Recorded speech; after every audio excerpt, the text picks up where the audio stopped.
தேவனுடைய நாமத்திற்கு மகிமை உண்டாகட்டும்.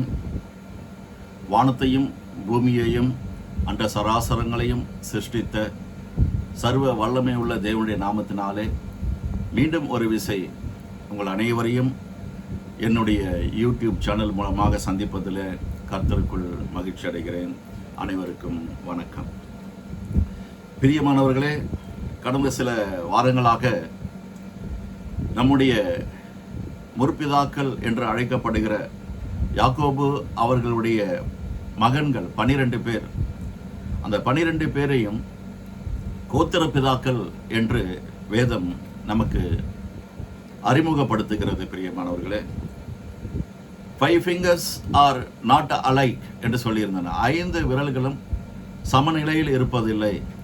ஒன்று உயரமாகவும், இன்னொன்று குட்டையாகவும், இன்னொன்று கட்டையாகவும் இப்படி இருக்கிறது. சுண்டு விரலுக்கு இருக்கிற பலன் கட்டை விரலுக்கு இருப்பதில்லை, கட்டை விரலுக்கு இருக்கிற பலன் சுண்டு விரலுக்கு இருப்பதில்லை. இப்படி ஆனால் 5 விரல்களுமே அடங்கியதுதான் கை என்று நாம் சொல்லுகிறோம். இதுதான் குடும்பத்தில் இருக்கிற ஒவ்வொருடைய குடும்பத்திலும் இருக்கிற பிறந்திருக்கிறவர்களுடைய, அது ஆண் பிள்ளைகளாக இருந்தாலும் பெண் பிள்ளைகளாக இருந்தாலும் இதுதான் நாம் இன்று வரைக்கும் பார்த்து கொண்டிருக்கிறோம். இது யாக்கோபுடைய குடும்பத்தில் பிறந்த அந்த 12 பேர்களுடைய குணாதிசயம் அல்லது அவர்களுடைய மரபணு, டிஎன்ஏ, அவருடைய வரலாறு என்று இல்லாமல் நம்முடைய குடும்பத்தில் கூட இப்படி தான் இருக்கிறோம். 5 பேர் இருந்தாலும் 10 பேர் இருந்தாலும் 12 பேர் இருந்தாலும் நாம் ஒரே மாதிரியாக அனைவரும் இருப்பதில்லை. ஒவ்வொருவருக்கும் ஒரு சில கருத்துக்கள் உண்டு, கருத்து முரண்பாடுகள் உண்டு, வித்தியாசப்படுகிறோம். ஆனால் கர்த்தருக்குள் நாம் வாழ்வோம் என்று சொன்னால், ஒருவன் கர்த்தருக்குள் இருந்தால் புது சிருஷ்டியாய் இருக்கிறான், பழையவைகள் அனைத்தும் ஒழிந்து போயின, அனைத்தும் புதிதாயின என்ற கோட்பாட்டுக்குள், அந்த வார்த்தையில் இருக்கிற அந்த கட்டுப்பாட்டுக்குள் நாம் நிற்க வேண்டும் என்றுதான் ஆண்டவர் விரும்புகிறார். அதை இன்று வரைக்கும் அவரும் எதிர்பார்த்து கொண்டிருக்கிறார், நாங்களும் எதிர்பார்க்கிறோம், நீங்களும் எதிர்பார்க்கிறோம். இந்த உலகம் அப்படியே தான் போய்கொண்டிருக்கிறது. நான் அடிக்கடி யோசிப்பது உண்டு, சபைக்கு செல்கிற கிறிஸ்தவர்கள் கூட பலரும் பலவிதமாக சிந்திக்கிறார்கள், பேசுகிறார்கள். விசுவாச அறிக்கை என்று நாம் சொல்லுவோம், கற்றுக் கொடுப்போம். ஆனால் அவிசுவாசமான வார்த்தைகளை பேசுகிறவர்களும், அசிங்கமான வார்த்தைகளை பேசுகிறவர்களும் நம்முடைய சமுதாயத்திலே நிறைய உண்டு. இதற்கெல்லாம் காரணம் மரபணு, டாமினேஷன். நான் இதை தான் கண்டுபிடிச்சேங்க. கர்த்தருக்கு ஸ்தோத்திரம். ஒவ்வொருத்தருக்குள்ளும் ஒரு மரபணு வருகிறது. இந்த 12 கோத்திரத்தார் என்று சொல்லும் பொழுது நமக்கு தெரிந்திருக்கிறபடி ஆங்கிலத்திலும் சரி தமிழிலும் சரி 12 மாதங்கள் உண்டு. 12க்கு வேதாகமத்தில் மிகவும் முக்கியத்துவம் கொடுக்கப்பட்டிருக்கிறது. 12 மாதங்கள் உண்டு, 12 ராசிகள் உண்டு. எனக்கும் ஒரு ராசி தனுசு ராசி என்று சொல்லியிருந்தேன். அதே போல அந்த ராசி எல்லாம் என்று நம்பி வாழ்வதில்லை. கர்த்தரை நம்பி, ராசியிலே சுவாசமுள்ள மனுஷனின் மேல் நம்பிக்கை வைக்காமல், வானத்தையும் பூமியையும் படைத்த சர்வ வல்லமுள்ள தேவன் எனக்கு நாசிலே சுவாசத்தை ஊதின அவர் மேல் மட்டுமே நம்பி வாழக்கூடிய ஒரு கிருபையை ஆண்டவர் கொடுத்திருக்கிறார். உதாரணத்திற்காக 12 மாதங்கள், 12 ராசிகள் என்று சொல்லுகிறேன். அதே போல 12 கோத்திரத்தாரும் நமக்கு உண்டு என்று வேதம் அழகாக சொல்லுகிறது. பழைய ஏற்பாட்டின் மூலமாக புதிய ஏற்பாட்டிலே வாழ்ந்த இயேசுவானவருக்கு 12 சீஷர்கள் உண்டு என்று நாம் பார்க்கிறோம். அந்த 12 விதமாக இருந்தது.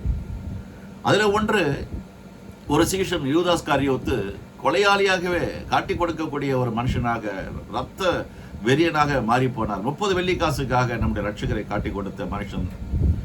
எவன் ஒருவன் உடன் இருந்து உணவருந்தினானோ, அவரோடு கூட அற்புதங்களையும் அதிசயங்களையும் கண்கூடாக பார்த்தானோ, அவர்களிலே ஒருவனே அவருக்கு எதிராக எழும்பினான், தன்னுடைய குதிகாலை தூக்கினான் அவருக்கு எதிராக என்றெல்லாம் நாம் பார்க்கிறோம். தீர்க்க தரிசனங்கள் நிறைவேறினது. அது ஒரு பக்கத்தில் இருந்தாலும் இந்த 12 பேருடைய சுபாவங்கள் 12 வித்தியாசமாகவும் விசித்திரமாகவும் இருந்தது. இதுவரைக்கும் கர்த்தருடைய பெரிதான கிருபையில முதலாவது 12 முற்பிதாக்களுடைய நாமங்களை நான் சொல்லிவிடுகிறேன். ரூபன், சிமியோன், லேவி, யூதா, செபுலோன், நப்தலி, இசக்கார், தான், காத், ஆசேர், யோசேப்பு மற்றும் பென்யமின். இதுவரை நாம் 5 பாகங்களை கர்த்தருடைய கிருபையில முடித்திருக்கிறோம். இன்று பாகம் 6 அமர்ந்திருக்கிறோம். இதுவரைக்கும் இந்த 5 பாகத்தில் ரூபன், சிமியோன், லேவி, யூதா, செபுலோன் இவர்களை தியானம் செய்து முடித்திருக்கிறோம். பிரியமானவர்களே, இதனுடைய தொடர்ச்சியாக இன்று மேலும் ஒரு கோத்திர பிதா என்று அழைக்கப்படுகிற நப்தலி அவர்களை தியானம் செய்ய இருக்கிறோம். இந்த நப்தலி என்பவர் யாக்கோபுக்கும் பில்காலுக்கும் பிறந்தவர் ஆவார். அதாவது இந்த பில்கால் யார் என்று பார்த்தால், ராகேல் அவர்களை திருமணம் செய்த பொழுது ராகேலுடைய பணிப்பெண்ணாக உதவி செய்யும் சர்வன்ட் மெய்டாக இந்த பில்காலை ராகேலுடைய தகப்பன் லாபான் கொடுத்து அனுப்புகிறார். என்ன நடக்கிறது? ராகேலுக்கு திருமணம் செய்ய இவர் ஆசைப்பட்டால் யாக்கோபு மாமனார் என்ன செய்தார்? தன்னுடைய மூத்த மகளை திருமணம் செய்து முதலாவது கொடுத்து விட்டார், லேயாள் அவர்களுக்கு 6 ஆண்மகன்கள் பிறந்தார்கள் என்று பார்க்கிறோம். மகன்கள் பிறந்துகிட்டே இருக்கிறாங்க. இளைய சகோதரி ஆகிய ராகேலுக்கு மனசு ரொம்ப கஷ்டமா இருக்கு. நானும் இந்த குடும்பத்தில் பிறந்தவன், கர்த்தர் அந்த மகளுக்கு பிள்ளையாக கொடுத்து கொண்டிருக்கிறாரு, என்னுடைய கர்ப்பத்தையோ அடைத்து வைத்திருக்கிறாரு என்று சொல்லி ஒரு ஏக்கம். அது எல்லா பெண்மணிகளுக்கும் இருக்கக்கூடிய இயற்கையான ஏக்கம், அதை குறை சொல்ல முடியாது. ஒரு கட்டத்தில் மிகவும் கோபப்பட்டு யாக்கோபிடத்தில் ராகேல் கேட்கிறார், எனக்கு பிள்ளையை தாரும். கணவனை பார்த்து கேட்கிறார். இல்லை என்றால் நான் சாகிறேன் என்றே சொல்லுகிறார். பிள்ளை இல்லைன்னா எவ்வளோ கஷ்டம் அப்படின்றது ஆண்களை விட பெண்களுக்கு தாங்க தெரியும். பெண்கள் பிறந்ததே தன்னுடைய வயிற்றிலிருந்து கர்ப்பத்திலிருந்து பிள்ளைகளை பெற வேண்டும், காண வேண்டும், அவர்களிடத்தில் கொஞ்ச வேண்டும் என்பதற்காகவே படைக்கப்பட்டவர்கள். பெண்கள் இல்லை என்று சொன்னால் இவ்வளவு பெரிய உலகம் இன்று உண்டாயிருக்க முடியாது. ஆண் இல்லாமல் பெண் இல்லை, பெண் இல்லாமல் ஆண் இல்லை என்றும் பவுலடிகள் அழகாக சொல்லுகிறார். அது இன்னொரு பகுதியாக நாம் பார்ப்போம். இப்படி கட்டத்தில் தான் அந்த ராகேல் என்ன பண்ணுகிறார்? ஒரு கட்டத்தில் உணர்ச்சி வசப்பட்டு, இதெல்லாம் இந்த அம்மா திடீர்னு சொல்லலைங்க, இந்த அம்மாவுடைய பாட்டி பூட்டின்னு சொல்கிறோம் இல்லைங்களா, யார்? ஆபிரகாமுடைய மனைவி சாராள் அவர்கள் கூட இப்படி தான், எனக்கு கர்ப்பம் இல்லை, குழந்தைய உருவாக்கக்கூடிய சூழ்நிலை இல்லை, என்னுடைய பணிப்பெண் ஆகிய ஆகார் இடத்துல சேரும். அது வாழையாக வருது பாருங்க. அந்த டிஎன்ஏடைய டாமினேஷன், இந்த உண்மையிலேயே எத்தனையோ தலைப்புகளையும் நான் பேசியிருக்கிறேன். இந்த 12 கோத்திரத்தாருடைய சுபாவங்களை குறித்து பார்க்கும் பொழுது ஆண்கள் மட்டும் இல்லைங்க, பெண்களுக்கும் அப்படிப்பட்ட வித்தியாசமான மரபணு டிஎன்ஏ டாமினேட் பண்ணுகிறது எல்லா பெண்களுக்கும் தெரியும். ஆண்களுக்கு எனக்கு எப்படி தெரிந்திருக்கிறது? என்னுடைய டிஎன்ஏ, நான் ரட்சிக்கப்பட்டு இருந்தாலும் என்னுடைய சுபாவத்தை சொல்லியிருந்தேன். மிகவும் இயற்கையாகவே நான் கோபப்படக்கூடிய ஒரு சுபாவம் என்னுடைய சுபாவம். சட்டன் கோபம் வந்துடும். அது நிமித்தம் சாப்பிடுகிற சாப்பாட்டில் ஒரு துண்டு கறி கம்மியாக இருந்தால் தட்டு பறக்கும். அப்படிப்பட்ட காலங்கள்லாம் இருந்தது. இன்று கர்த்தருக்கு ஸ்தோத்திரம், ஒருவன் கிறிஸ்துவுக்குள் இருந்தால் புது சிருஷ்டியாக இருக்கிறான், பழையவைகள் ஒழிந்து போயின, அனைத்தும் புதிதாயின. இருந்தாலும் எனக்கு இன்னும் கோபம் வந்து கொண்டு இருக்கிறது. நான் ஒத்துக்கணும், ஆண்டவருடைய சமூகத்தில் உட்கார்ந்து எப்பொழுது எனக்கு அதிகமாக கோபம் வரும்னு சொன்னால், எங்கெல்லாம் வந்துட்டு தீமை நடக்கிறதோ அதை பார்த்தா உடனே பொங்கிடுவேன். இன்றைக்கும் அது இருக்குது. எஸ்பெஷலி ரோட்ல டிரைவ் பண்ணும்பொழுது யாராவது அதிகமாக ஹார்ன் அடிச்சாங்கன்னா, அதாவது தேவையே இல்லாமல் ஹார்ன் அடித்து நம்மளை டிஸ்டர்ப் பண்ணுறாங்க நம்மளுடைய டிரைவிங் அப்படின்னு சொன்னால் எனக்கு கோபம் வந்துடும். ஒரு 4-5 முறை அமைதியாக இருந்தாலும் 6வது முறை என்னை அறியாமலே அவங்கள நிறுத்தி பேசிட்டு ஏன் பாடல் நடிச்சுன்னு கேட்பேன். அந்த அளவுக்கு இன்னும் என்னால் சில விஷயங்கள் வந்துட்டு புரியுது, அதனால் வந்துட்டு அடக்க முடியல. அதனுடைய காரணம் உள்ளே மறைந்திருக்கிற அந்த டிஎன்ஏ, கோபம் என்னும் அந்த மரபணு. சரி, இந்த மனுஷி என்ன பண்ணாங்க? தன்னுடைய பணிப்பெண் ஆகிய பில்காலை கொடுத்து, இவர்கள் மூலமாக கர்த்தர் என்னுடைய குடும்பத்தை கட்டுகிறாரா என்று பார்ப்போம் என்று சொல்லி கொடுத்ததாக நாம் வரலாறுல பார்க்கிறோம். அப்படி கொடுக்கும் பொழுதுதான் பில்காலுக்கும் யாக்கோபுக்கும் பிறந்தவர் தான் இந்த நப்தலி என்று வரலாறு கூறுகிறது. பெரியமானவர்களே, இதற்கு ஆதாரமாக ஆதியாகம புஸ்தகம் 30வது அதிகாரம் 1 to 8 வசனங்கள் வரைக்கும் வாசிக்கிறேன். ராகேல் தான் யாக்கோபுக்கு பிள்ளை பெறாததை கண்டு தன் சகோதரியின் மேல் பொறாமை கொண்டு, இந்த அம்மா பிள்ளை பெறலன்னா உடனே சகோதரி மேல கோபம் வருது. இது இயற்கையா இன்றைக்கும் நடக்குது, நிறைய வீட்டில் நடக்குது. அவங்களுக்கு 2 குழந்தை வந்துச்சுல்ல, நான் 3 பேர்த்து காட்டுறேன் அப்படிலாம் கூட சேலஞ்ச் எடுக்கிறாங்க. அதெல்லாம் கூட நடக்குது. அதெல்லாம் கூட டிஎன்ஏவுடைய டாமினேஷன் தான். கர்த்தருடைய வார்த்தையை உள்ளே வச்சு, கர்த்தர் எனக்கு சகாயர், மனுஷன் எனக்கு என்ன செய்வான், கணவன் எனக்கு என்ன செய்ய முடியும், கணவன் மூலியமா கணவனா எனக்கு கடவுள். அதை தான் அந்த இடத்துல யாக்கோபு சொல்றாரு பாருங்க.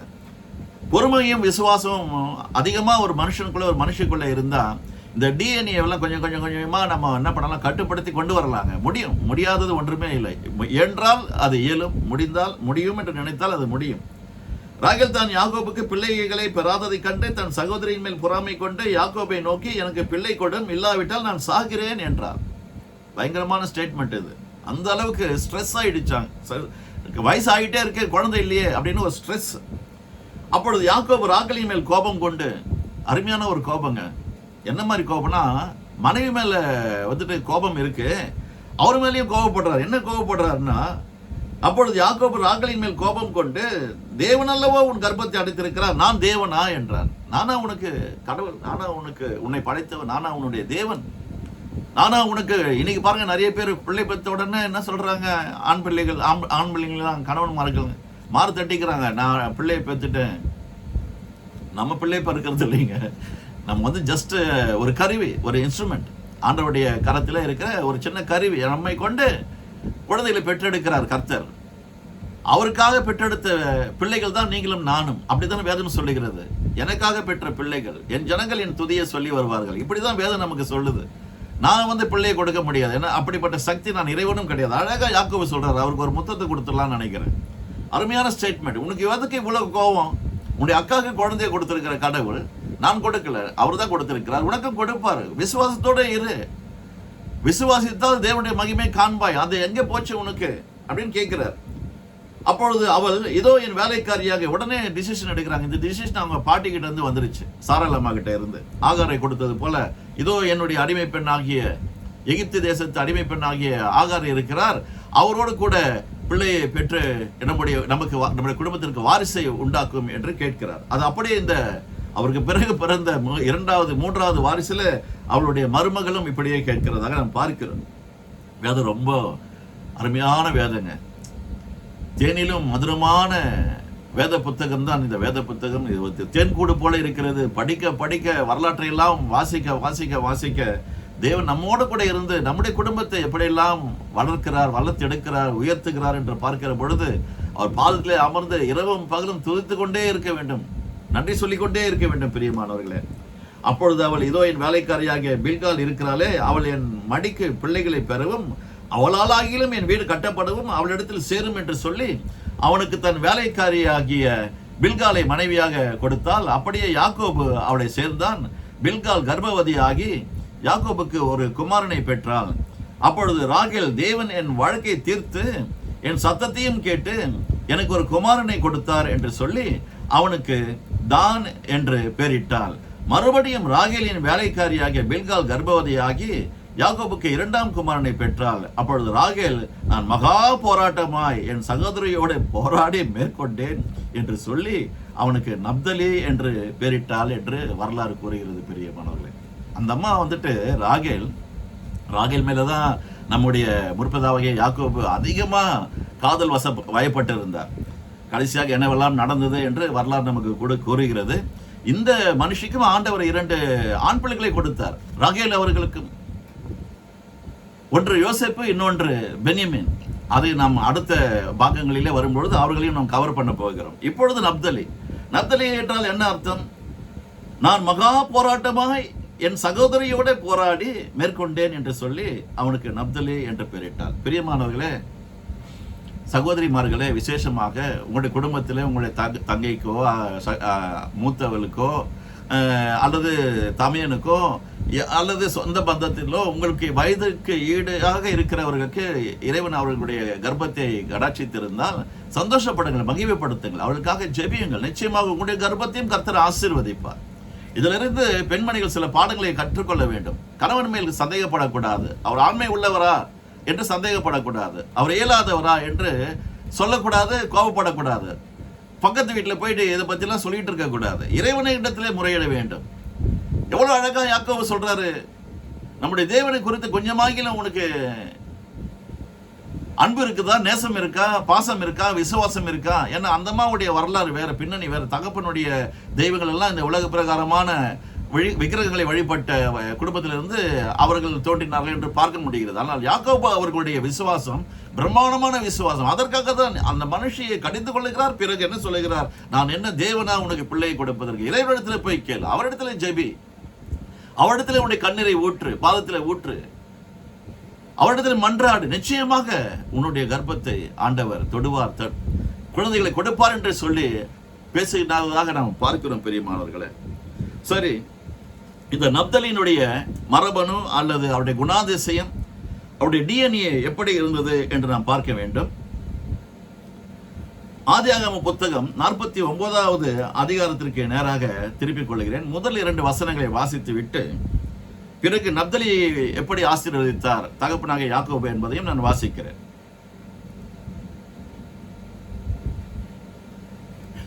49வது அதிகாரம் முதல் 2 வசனங்கள். யாக்கோபு தன் குமாரரை அழைத்து, நீங்கள் கூடி வாருங்கள், கடைசி நாட்களில் உங்களுக்கு நேரிடும் காரியங்களை அறிவிப்பேன். யாக்கோபின் குமாரரே, கூடி வந்து கேளுங்கள், உங்கள் தகப்பனாகிய இஸ்ரவேலுக்கு செவி கொடுங்கள் என்று அந்த இடத்துல வருகிறது. 49வது அதிகாரம் 21வது வசனத்தில் நப்தலியை குறித்து யாக்கோபு என்ன சொல்லி ஆசீர்வதித்தார் என்று பார்ப்போம் என்று சொன்னால் 49:21 நப்தலி விடுதலை பெற்ற பெண்மான் என்று சொல்லுகிறார். அவர் ஒரு ஆண்மகன், ஆனால் ஆசீர்வதிக்கும் பொழுது ஒரு பெண்மான் எப்படி விடுதலை பெற்று அது வேகமாக ஓடுமோ அது போல நப்தலி விடுதலை பெற்ற பெண்மானை போல இருப்பான். இன்பமான வசனங்களை வசனிப்பான். அதாவது கவிதை எழுதக்கூடியவர், பாடல்களை எழுதக்கூடியவராக மிகவும் ஒரு மனரமியமான ஒரு ஒரு எப்படி அந்த விடுதலை பெற்ற அந்த பெண்மான் இளைப்பாறுதலுக்காக செல்கிறதோ அது போல இவர் தன்னுடைய வாழ்க்கையில இருப்பார் என்று சொல்லி தான் பெற்றெடுத்து வளர்த்தெடுத்த 12 ஆண் பிள்ளைகளிலே இவரை பார்த்து இப்படியாக சொல்லுகிறார், நப்தலி விடுதலை பெற்ற பெண்மான், இன்பமான வசனங்களை வசனிப்பான் என்று அவர் சொல்வதாக நாம் பார்க்கிறோம். பிரியமானவர்களே, எப்படி யாக்கோபு இந்த 12 கோத்திரத்தாரையும், அதாவது 12 ஆண் பிள்ளைகளையும் அழைத்து ஆசீர்வதித்தாரோ, அதே போல் மோசே அவர்களும் இந்த 12 கோத்திரத்தாரையும் அழைத்து யாக்கோபு கண்களை மூடுவதற்கு முன்பாக எப்படி அவர்களை ஆசீர்வதித்தாரோ, அவர்களை குறித்து சொன்னாரோ, அதே போல மோசே அவர்களும் 33வது அதிகாரம் உபாகமம் புஸ்தகத்தில் 23வது வசனத்தில் நப்தலியை குறித்து அவர் சொல்லுகிறார். முதல் வசனத்தை முதலாவது வாசித்து விட்டு 23வது வசனத்தையும் வாசிக்கிறேன். தேவனுடைய மனுஷனாகிய மோசே தான் மரணமடையும் முன்னே இஸ்ரவேல் புத்திரரை ஆசீர்வதித்த ஆசீர்வாதமாவது, ஒவ்வொரு கோத்திரத்தையும் அழைத்து, அது ரூபன்ல இருந்து அழைத்து ஆசீர்வதிக்கிறார். இன்று நாம் நப்தலியை குறித்து தான் தியானம் செய்து கொண்டிருக்கிறோம். ஆகவே நப்தலியை குறித்து என்ன சொன்னார் என்று இதே உபாகமம் 33:23 இப்படியாக வருகிறது. பிரியமானவர்களே, மோசே அவர்கள் சொல்லுகிறார், நப்தலியை குறித்து, நப்தலி கர்த்தருடைய தயவினாலே திருப்தி அடைந்து, அது எப்படி விடுதலை பெற்ற பெண்மான் திருப்தி அடைந்து இளைப்பாருமோ அதே மாதிரி நப்தலி கர்த்தருடைய தயவினாலே திருப்தி அடைந்து அவருடைய ஆசீர்வாதத்தினாலே நிறைந்திருப்பான் என்று சொல்லுகிறார். நீ மேற்கு திசையையும் தென் திசையையும் சுதந்திரத்துக் கொள்வாய் என்றார். அப்படியே ஆயிடுச்சுங்க அவருடைய வாழ்க்கையில. நம்முடைய முற்பிதாக்களுடைய ஆசீர்வாதங்கள், பிளெஸிங்ஸ் எல்லாம் நமக்காக வைக்கப்பட்டிருக்கிறது. பிரியமானவர்களே, ஆண்டவர் நேரடியாக நமக்கு கொடுத்த வாக்குத்தத்தங்கள் ஏராளம், 5000க்கு மேலாக இருக்கிறது. சிறிய வாக்குத்தத்தம், பெரிய வாக்குத்தத்தம் என்று சொல்லி 5000க்கு மேலாக இருக்கிறது என்று நமக்கு புரிய வருகிறது. அதே போல முற்பிதாக்கள் நம்மை பார்த்து, அவர்களுடைய தலைமுறையை பார்த்து, உங்களையும் பார்த்து, என்னையும் பார்த்து அவர்கள் ஆசீர்வதிக்கும் போது அவருடைய பிள்ளைகளை மட்டும் நினைத்து ஆசீர்வதிக்கவில்லை. அவர்களுக்கு வரப்போகிற, பிறக்க போகிற, உலகத்தின் முடிவு பரியந்தம் பிறக்க போகிற அந்த வாரிசுதாரர்களையும் எண்ணிதான் அவர்கள் இப்படிப்பட்ட ஆசீர்வாதங்களை கொடுத்திருக்கிறார்கள். இன்று இப்படிப்பட்ட ஒரு குணாதிசயம், கவிதை எழுதக்கூடிய ஒரு குணாதிசயம், திருப்தி அடைந்து விடுதலையோடு கூட நான் வாழ வேண்டும், ஒரு பெண்மான் கட்டவிழ்க்கப்பட்ட பிறகு எப்படி விடுதலையோடு கூட நான் வாழ வேண்டும் என்று அது ஆசைப்படுகிறதோ அது போல நப்தலி இருப்பார் என்று யாக்கோபு அவர்களும் சொல்லியிருக்கிறார், மோசே அவர்களும் சொல்லியிருக்கிறார். பிரியமானவர்களே, அவர் இன்பமான வசனங்களை வசனிக்கக்கூடியவராக இருந்திருக்கிறார் என்று நம்மால் பார்க்க முடிகிறது. திருப்தி அடைந்து அவருடைய ஆசீர்வாதத்தால் நிறைந்திருப்பான். நீ மேற்கு திசையையும் தெற்கு திசையும் சுதந்திரத்துக்குள் என்று மோசே அவர்கள் சொன்னதாக நாம் பார்க்கிறோம். திருப்தி என்று சொல்லும் பொழுது சங்கீதக்காரனுடைய 23வது சங்கீதம் ஞாபகம் வருகிறது. பிரியமானவர்களே, அதுல 23:5 சங்கீதக்காரன் எப்படி சொல்லுகிறார்? தாவீது அவர்கள், என் கர்த்தருக்கு, என் சத்துருக்களுக்கு முன்பாக நீர் எனக்கு ஒரு பந்தியை ஆயத்தப்படுத்தி என் தலையை எண்ணெயினால் அபிஷேகம் பண்ணுகிறீர், என் பாத்திரம் நிரம்பி வழிகிறது. நம்முடைய ஃபீலிங்ஸ், நம்முடைய எமோஷன்ஸ், நம்முடைய கான்சியஸ், நம்முடைய ஹார்ட் எல்லாமே என்ன சொல்லணும்? நான் திருப்தி அடைந்திருக்கிறேன், என் பாத்திரம் நிரம்பி வழிகிறது. காரணம், என் தேவன் எனக்கு மெய்ப்பராய் இருக்கிறார். எஸ்பெஷலி சத்துருக்களுக்கு முன்பாக. நப்தலி கூட பாருங்க, இன்னும் கொஞ்ச நேரத்தில் அதையும் நம்ம கவர் பண்ண போறோம். நப்தலியை வந்து ரொம்ப ஒரு சீஃப் இல்லை, சீப்பா நடத்தி இருக்கிறாங்க. ரொம்ப கீழ்த்தரமா, இலக்காரம் சொல்றோம் பாத்தீங்களா, அப்படி கீழ்வெட்டா நடத்தி இருக்கிறாங்க. ஆனாலும் சங்கீதக்காரன் சொல்லுகிறது போல, என் சத்துருக்களுக்கு முன்பாக சில சகோதரர்கள் ஒண்ணு வேண்டாங்க, முதல் ஃபேமிலியிலேயே முதல் குணல் முற்றும் குணல் மாதிரி 2 ஆண் பிள்ளைகளை பெறுறாங்க. ஆதாமும் நம்முடைய ஏவாள் அம்மாவும். பெரியவன் கொலைக்காரனா மாறுறான், கோபக்காரன், கொலைக்காரன், முன்கோபி. ஆனால் இளையவன் ஆபேல் மிகவும் சாந்த சொரூபி. 5 fingers are not alike. 2 விரலே சரியா இல்லைங்க. ஒன்னு பாருங்க எப்படி இருக்கு, ஒன்னு வயிறு, ஒன்னு குட்டை. அது குணாதிசயத்திற்காக சொல்லுகிறேன். குணாதிசயம் இப்படித்தான் இருக்கிறது.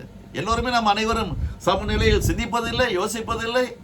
ஒவ்வொருவருக்குள்ளே அந்த மரபணு எப்படி அதிகமாக டாமினேட் பண்ணுகிறது என்பதை புரிந்து கொள்வதற்காக தான் இந்த சத்தியத்தை எடுத்து உங்களுக்கு முன்பாக கர்த்தருடைய கிருபையிலே நான் வழங்கி கொண்டிருக்கிறேன். பிரியமானவர்களே,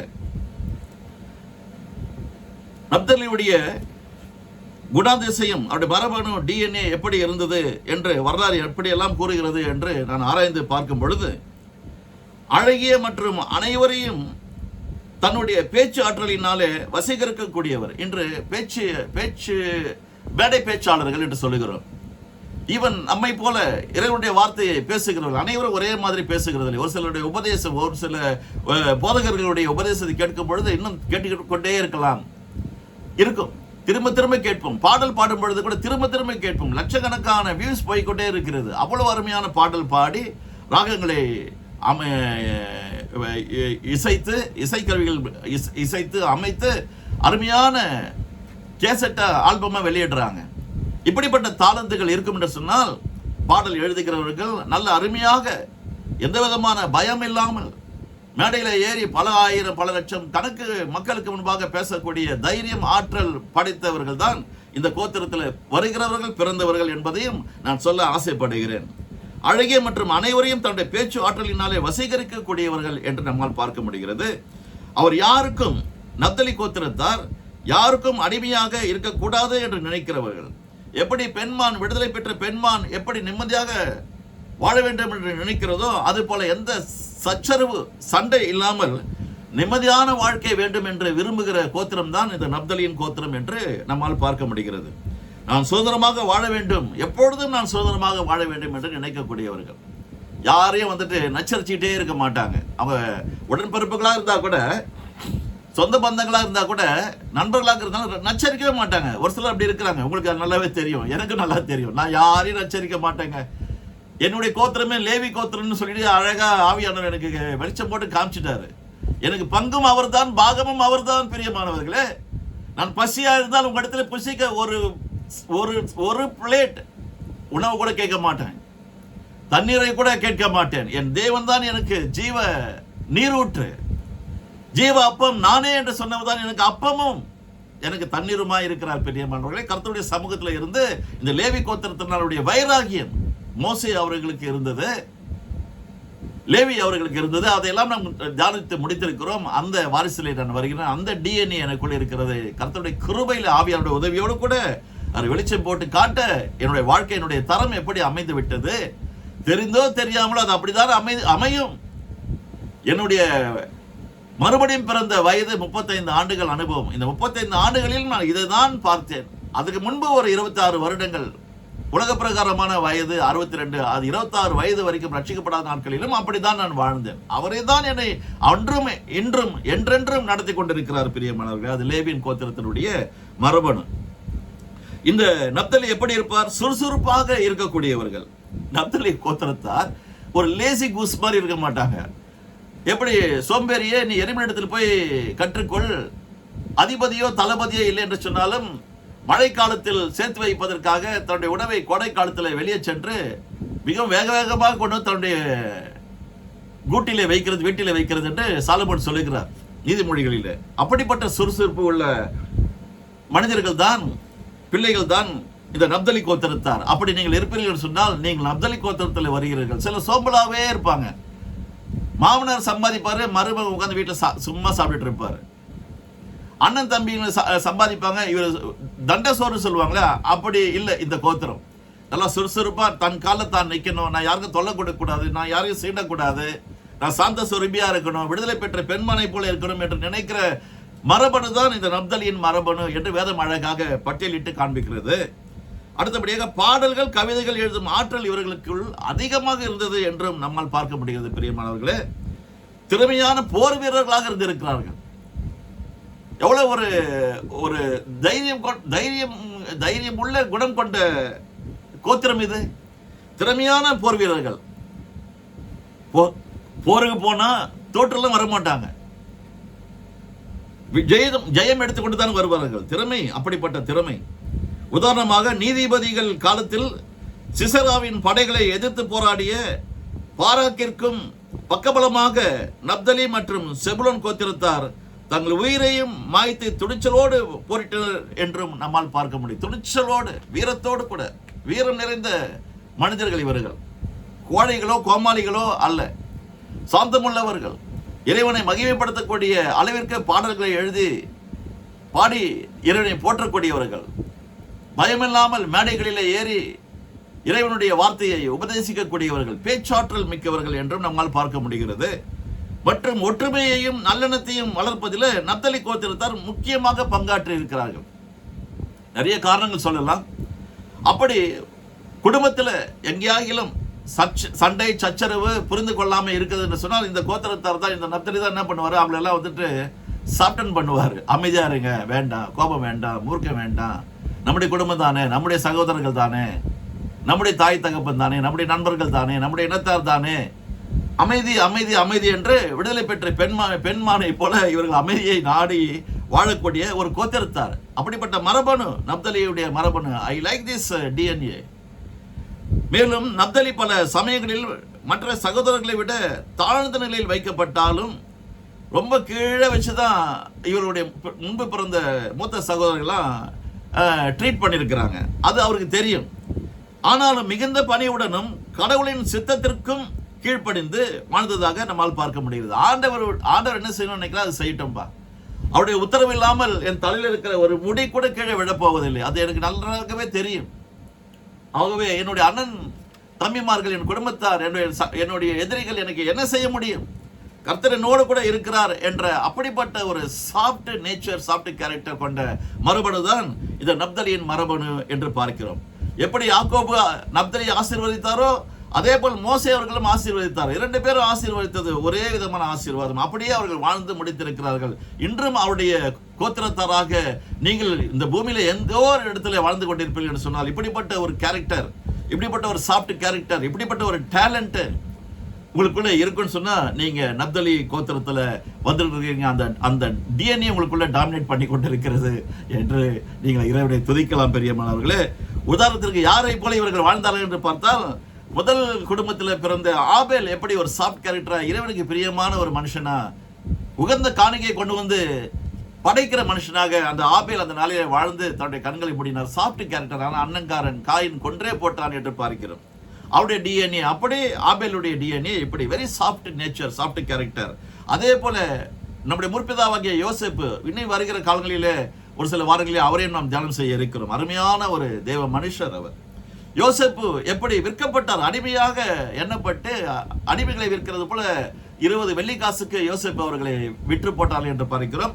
எந்த விதமான மாறு உத்தரவு சொல்லாமல் இறைவனே எனக்கு நியாயம் விசாரிப்பார் என்று சொல்லி, அவருடைய சித்தத்தின்படி இது நடக்கிறது என்று சொல்லி அமைதியாக இருந்து விட்டார். கடைசியாக அவருடைய வாழ்க்கையுடைய உயர்வு எங்கே வந்தது என்று பார்க்க முடியும். அதே போல புதிய ஏற்பாட்டு காலத்தில் வாழ்ந்த ஸ்தேவான் அவர்களை, ஸ்டீஃபன் என்று சொல்லுகிறோமே, அவர் எப்படிப்பட்ட ஒரு சாஃப்ட் கேரக்டர். இப்படிப்பட்ட டிஎன்ஏ தான் இந்த டிஎன்ஏ இந்த நப்தலிக்குள்ளே இருந்தது. அந்த வாரிசுகள் இன்றும் பிறந்து இந்த பூமியை நிரப்பி இருக்கிறது என்று சொல்ல நான் ஆசைப்படுகிறேன்.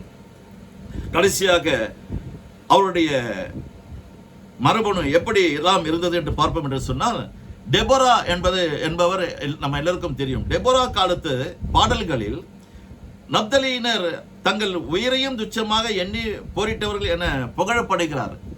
அதாவது டெபோரா அவர்கள் பாடல் எழுதியிருக்கிறாங்க இல்லையா, அந்த பாடல்களில் நப்தலியை மறக்காம நோட் பண்ணியிருக்கிறாங்க. என்ன நோட் பண்ணியிருக்கிறாங்க, தங்களுடைய உயிரையும் துச்சமாக எண்ணி போரிட்டவர்கள் இவர்கள் என்று சொல்லி புகழ்ச்சியோட புகழ்ந்து பாடி இருக்கிறாங்க அந்த அம்மா. தாவீது ராஜாவின் படையில் 37,000 பேர் நப்தலியின் கோத்திரத்தார் போர் வீரர்களாக இடம்பெற்று இருந்தார்கள் என்று நம்மால் பார்க்க முடிகிறது. பிரியமானவர்களே, இத்தோடு கூட நான் இந்த நப்தலியுடைய மரபணு, அவருடைய வாழ்க்கை வரலாறு நான் முடிக்க விரும்புகிறேன். 20 நிமிடத்தில் முடிக்க வேண்டும் என்று நினைத்தாலும் 30 நிமிடம் ஆகிவிட்டது. கர்த்தருக்கு ஸ்தோத்திரம். கேளுங்கள், எத்தனையோ துர்ச்செய்திகள் இந்த பூமியில வந்து கொண்டே இருக்கிறது. ஒவ்வொரு நாளும் அதை பார்க்க கண்கள் கூசுகிறது, செவிகள் கேட்க காது கூசுகிறது. என்ன நடந்ததோ அதை பேச வாய் கூட மறிக்கிறது. அந்த அளவிற்கு அசுத்தமான காரியங்கள் இந்த உலகம் முழுவதிலும் டாமினேட் பண்ணி கொண்டிருக்கிறது. பிரியமானவர்களே, அப்படிப்பட்ட டிஎன்ஏலே அவர்கள் வாழ்ந்து கொண்டிருக்கிறார்கள். கர்த்தருக்கு ஸ்தோத்திரம். நீங்களும் நானும் கர்த்தருடைய பெரிதான கிருபையில அவர் நம்மை ரட்சித்தார், நம்மை தொட்டார், நமக்கு ரட்சிப்பினும் தலைச்சீராவை கொடுத்திருக்கிறார், வாக்குத்தத்தங்களை அள்ளி கொடுத்திருக்கிறார், உபதேசங்களை அள்ளி கொடுத்திருக்கிறார். இதையெல்லாம் நாம் புரிந்து கொண்டு ஒருவன் கிறிஸ்துவுக்குள் இருந்தால் புது சிருஷ்டியாயிருக்கிறான், பழையவைகள் ஒழிந்து போயின, அனைத்தும் புதிதாயின என்ற வார்த்தையை உள்ளடக்கி நம்முடைய பழைய மனுஷனை கலைந்து போட்டு பழைய மனுஷனுடைய டிஎன்ஏ நன்றாக இருந்தால் அதை இன்னும் டெவலப் பண்ணுங்க. கெட்டதா இருந்தா, நான் சொன்ன பாருங்க, எனக்குள்ள ஒரு கோபம் இருந்தது, கோப மனுஷன் இருந்தான், அவனை கொஞ்சம் கொஞ்சமாக கொட்டி கொட்டி கொட்டி என்ன பண்ணிருக்க, உட்கார வச்சிருக்க, அடங்கு அடங்கு அடங்கு அடங்கு அடங்கு என்று சொல்லி நீதிமொழிகளிலே ஒரு வசனத்தை வாசிக்கிறோம். கோபக்காரனுக்கு சகோதரனாக கூட இருக்கக்கூடாது என்று சொல்லி நீதிமொழிகள் எழுதின நம்ம சாலமன் ஐயா சொல்லியிருக்கிறார். கோபக்காரனா அவனுக்கு நண்பனா கூட இருக்காதப்பா, சகோதரனா கூட இருக்காது, கொஞ்சம் மெயின்டைன் பண்ணு, டிஸ்டன்ஸ் மெயின்டைன் பண்ணு. அப்படிப்பட்ட கோபம் இருக்கக்கூடாது. கோபம் ஒரு சிலர் அழிக்குங்க, குடும்பத்தை அழிக்கும், வியாபாரத்தை அழிக்கும், நட்பு அழிக்கும். கோபம் பயங்கரமானது. அதையெல்லாம் கர்த்தருக்கு ஸ்தோத்திரம். அதை எல்லாவற்றையும் அடக்கி ஆளக்கூடிய கிருபையை தேவன் தம்முடைய பரிசுத்த ஆவியானவர் மூலமாக இந்த சிறிய ஊழியக்காரனுக்கும் கொடுத்து புரிய வைத்து புரிந்து வாழ்க்கையை நடத்தக்கூடிய வெற்றி பயணத்தை தொடர்ந்து மேற்கொண்டு வருகிறேன். அவருடைய நாமத்திற்கே மகிமை உண்டாகட்டும். மீண்டும் அடுத்த வாரம் வந்து உங்களை சந்திப்பேன்.